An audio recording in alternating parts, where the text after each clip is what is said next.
Namaste, my name is Aditya Dutta, and in this video I'm going to cover about the significance of the Himalayas, especially two mountains I'm going to cover. One is the Mount Kailash, another is the Mount Everest.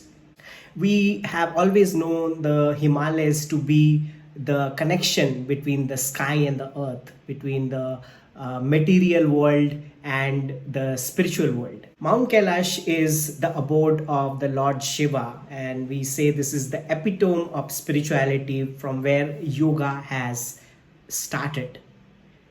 So, the journey to this place is actually the journey towards the residence of the divine. Spiritual seeker always had a deep attraction towards this mountain. Indian sages like Adi Shankaracharya, Paramhansa Yogananda, Vivekananda, Swami Rama, you name it, and they have gone to this place. We call this the land of enlightened because million and million of enlightened soul have gone there and they have shed their body there. So it's like a powerful, you can say a voltage of enlightened field that we can feel when we get there. This is also a place where the circumference of this mountain is considered to release the karma baggages, and many of the paranormal experiences can be encountered when we are in this place.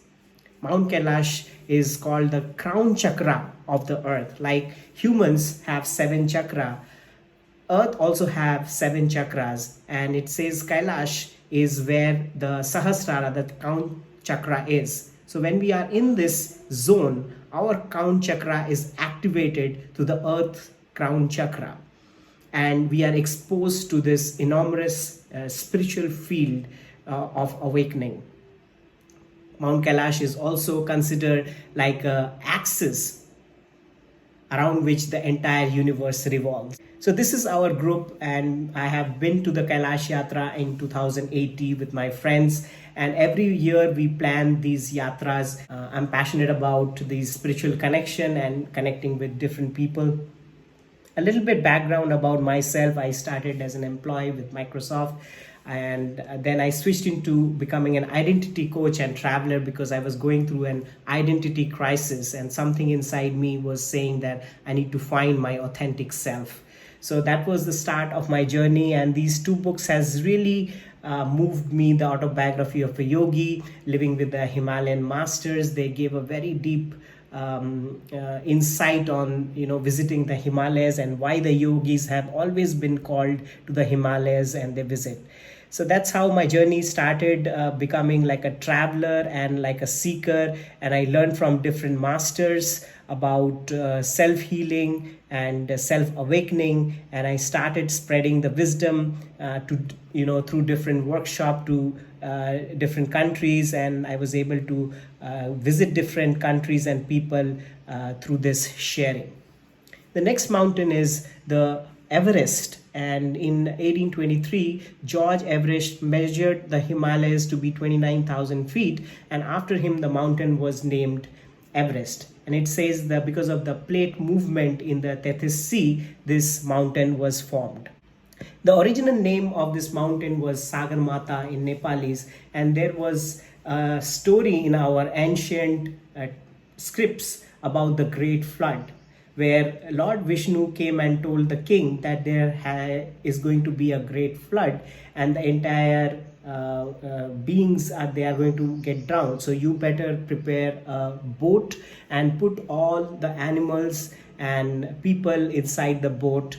And when the flood happened, Vishnu came in form of a Matsya, which is like a fish, and he tied the boat through a snake onto the highest mountain, and this is also called the yellow zone of the Everest. Everest was the highest mountain, and the boat was held through this snake, and humanity was saved. Nepalese call it Sagar Mata, like the great mother who saved humanity.